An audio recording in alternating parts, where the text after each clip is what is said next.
welcome to the channel. Thank you everyone for tuning in. So in today's video, I've got a brand which I haven't featured on this channel before, so it's a first for the channel, and the brand is called MMI, and I suspect most of you guys probably know who they are, but if anybody does not know who they are, then let me give you guys a quick summary. So this is the newest release, and we'll get onto that in just a few short minutes.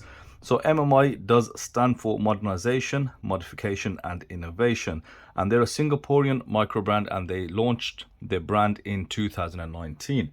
And the strapline is basically traditional watches with non-traditional designs, and over the course of the last 4 years that they've started, they've bought us about 3 or 4 different models. I think the MMI Turret and a dive watch, I believe, and maybe another one. It's all on their website, which I suggest you guys check out. Now, one thing about this brand, they all have a military theme or a military inspiration behind them. And the newest edition is no different. Now, this is a pilot watch. It has been inspired by a jet fighter called the SkyHunter. Therefore, the model is aptly named the SkyHunter 38. And 38 is in reference to the case diameter. So the watch was actually sent to me on the back end of December. It took extremely long time to come here, and that was predominantly due to the Royal Mail strikes that we're having. And the watch came to me in this plastic box. Now this is a prototype, so please bear that in mind, and I'm not too sure exactly on what type of packaging you'll receive. Now this watch, I don't get to keep it. As I said, it's a prototype version, so I've got to pass it on to the next reviewer. Now this is in pre-order phase. You can go on the website and place your orders if you choose to after watching this review. And the estimated delivery is around April or May 2023. Now with that, let me go over the specifications with you guys. So you've got a full stainless steel case and bracelet, as you can see, milled clasp, solid end links, and you've got solid links with split pin construction. You also got a screw down crown and a screw down case back. The screw down crown is lumed. We'll be checking that out later on. And the watch has 100 meters of water resistance, and it also runs the miyota 9015 movement, which is of course a high beat movement. I'm sure a lot of you guys know what the miyota 9000 series is by now, and in my experience, the miyota 9015 or the whole 9000 range is very accurate and very stable and consistent, very similar to the Swiss Solita models or the ET models. I think it can definitely stand its ground against those movements any day of the week. Now the watch comes in a total of 5 different color options, as well as this one, and this is the white or fully loomed dial, so that's gonna be pretty cool when we check out the lume shot. Now the other 4 colors, you've got a black, you've also got a silver, and you've got a champagne and a very bright aqua blue, or a Tiffany blue should we say. So you get 5 colors, you get pretty decent specifications, and let's talk about the price before we go any further. Now because this is under pre-order, you do have a pre-order discount, so the RRP away from pre-order is $469, and within the pre-order stages they've done it like this. So depending on in which month you buy this, you'll get the equivalent discount. So if you pre-ordered this in December of 2022, you would have got 30% off, but however, because we're in January, you will get 25% off, and if you choose to order this in around Feb, you'll get 20%, and March, and then you'll get less and less. So this is the way they've structured that pricing. So for January, if you were to pre-order this, you are looking at a price of $352, which is a 25% discount from the RRP. Now this is limited to 150 pieces per color, I believe. So it's going to be an interesting watch. So obviously, listen out for my review, watch the video till the end, and if you then decide it's something you want, then definitely head on over, and you'd rather get the discount that they're offering in January, which is obviously bigger. 25% off is a very healthy discount. So let's take a look at the dimensions, because that's going to be a very important point about this watch. So you've got a 38mm case diameter, and if you turn the watch to the side, you'll find a 45.5mm lug to lug. Now, while this prototype does have male end links, it's just been confirmed to me actually this morning before I did this review that MMI will be going for female end links. I'll see if we can find the picture and put it up. So that's again another bonus. So that lug to lug will remain at 45.5. It doesn't look it, but it's only 10.6mm in depth or thickness, and that is incredible. I don't know how they've got to 10.5mm. We rarely see that. It's always around 11.5 with the miyota.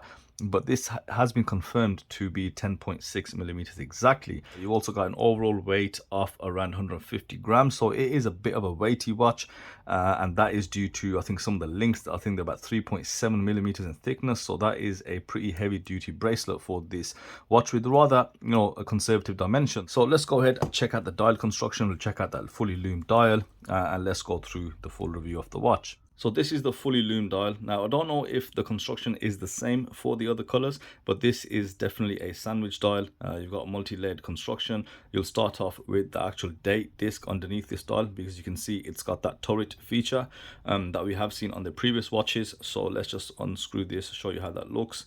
And I think this goes in with the, the brand ethos, where it's, not traditional designs. So if we just flick through that date, and that will switch around. It's in orange, of course, and I think that's a nice way to preserve symmetry on a dial, and it gives it a very cool date feature. And on top of that, you've also got a minute track which has been applied on top of this loomed dial. Now, that minute track does have a really nice silver frame. As you can see, the light is bouncing off it right now.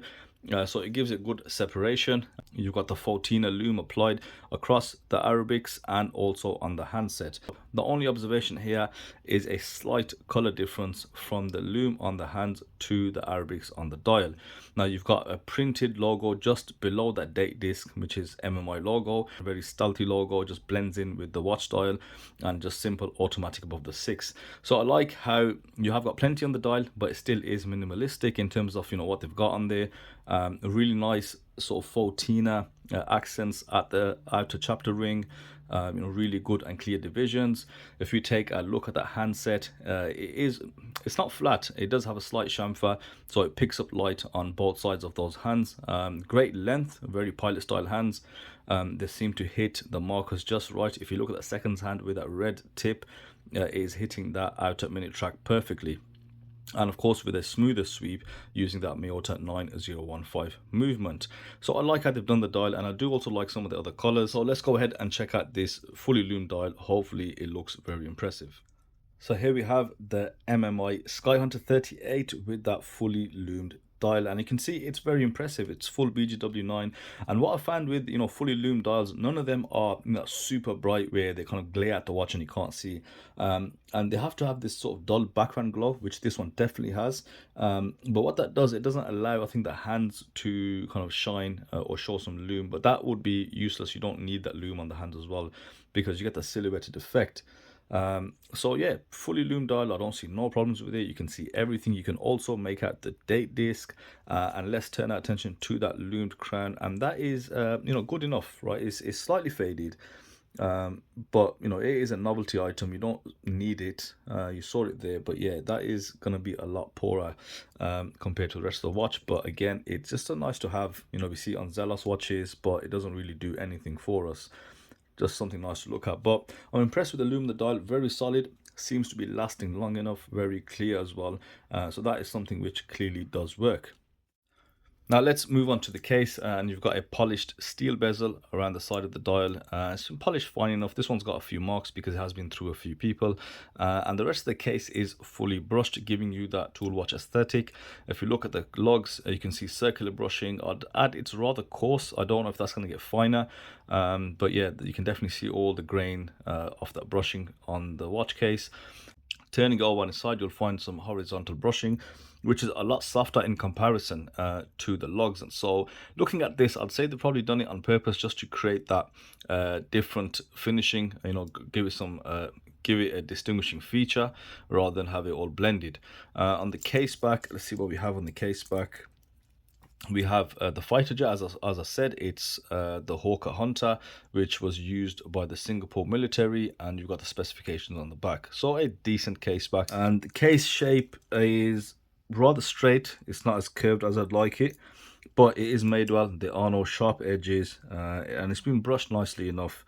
Now the crown is a screw down crown, as I said. It is quite slim, but it is 6.5 millimeters, giving you kind of ample grip, ample surface area for you to kind of grab it, and wind the movement, etc., and set the time. A lot of the times with these 38 or 36mm watches, you find the crowns are too small and it's very fidgety operating those crowns. The screwing is okay. Now let's move on to that bracelet. Now, as I said, it's solid end links, solid links, split pins which are holding the bracelet together, and you've got a milled clasp. The clasp has been brushed nicely. You've got the MMI logo across there. It's a standard 3-link bracelet, nothing too special about this. And in terms of taper, there's not much. I think it's a normal taper of, you know, -2mm, so from 20 down to 18 and back up at 20 for the clasp. And the clasp will give you 5 micro adjustments, which is plenty. Yeah, the only thing about this bracelet is this is what the end links do. So they actually move quite a lot within the watch case. You can physically move them out. So that's really poor, and this was one of my main concerns. So I did reach out to MMI and I said, you know, is this normal? Is it just prototype? Please tell me this is not normal. And you know, he did confirm that that will be greatly improved, but we also had the confirmation earlier on that these will be female end links, and that is not something which will be present. So thankfully that bracelet end links will be greatly improved, and that is some assurance from MMI. The only thing I would say is I think the split pin construction, while functionally it's great, it's very easy to size the bracelet, but at the price point they want, so the full asking price is, what did I say, was it $469, which is about 400 quid. You don't want split pins, because the split pins, you know, they kind of show bigger gaps in the bracelet, and also you have a lot of flexibility in the bracelet, and not all bracelets are made to be that flexible, so they come across looking kind of, or feeling cheaper. So yeah, split pins is my only kind of qualm with the bracelet. It's okay, there's no sharp edges, and it's a basic bracelet, don't get me wrong, there's nothing special about it. I think it's there just to provide a bracelet option for the watch, and I would have really liked it if they'd spent a bit more effort on a very special bracelet, or a bracelet that is really suited to this watch, just to make it a kind of a complete package. A lot of the times you do see where I think brands focus put on a certain aspect of the watch, and you can tell everything else was a bit of an afterthought, and I think the bracelet does feel like that. However, that female end link and the new end links will greatly improve that. So let's get this on wrist, let's see how it wears, and we'll give you my final closing thoughts. So here's the MMI SkyHunter 38 on my 6.5-inch wrist. It's been fully sized, and it does fit really well. I think that case is quite snug, and I think that'll sit even better with the addition of female end links. And yeah, it seems quite proportionate, sits well on wrist. I think the weight is overly balanced now on wrist. It did feel quite heavy in hand, being 150 grams unsized. And yeah, there you go. So this is what it looks like on the wrist, and it weighs well, you know, 10.5mm thickness. I think they've really excelled on that to get that out, including the sapphire crystal. Yeah, 38mm, 45.5 on the lug to lug. So I think they've nailed the dimensions. The looks, I love that dial. I like that date disc and how that date disc functions, and of course that fully Lume dial works amazingly well. They haven't cheaped out on the dial at all, and the hands are okay. You know, they give you that vintage look, 14er Lume applied. But in terms of being critical, the only thing which I feel lets this watch down is that bracelet. Bracelet does seem like an afterthought somewhat. Obviously I've said the end links will be improved, but even the links I feel a little bit too thick for a watch of these dimensions. And I don't know, maybe something different for this watch, because it does seem quite generic. The clasp is okay. Clasps can be generic, I don't really mind that, but I think the bracelet needs to be quite unique to the watch. In terms of price point, I think the retail at, what was it, 469, £400 is a bit steep. So which is why you should get this if you want to get it at the pre-order prices, so 25% off in January. This is the most discount you can get, and the watch will be around $375. So yeah, go ahead, jump on the pre-order, check out the dial colors if it's something that you really like. So that's it for me today. Hope you guys enjoyed that review, and I will see you on the next video. Thank you for watching.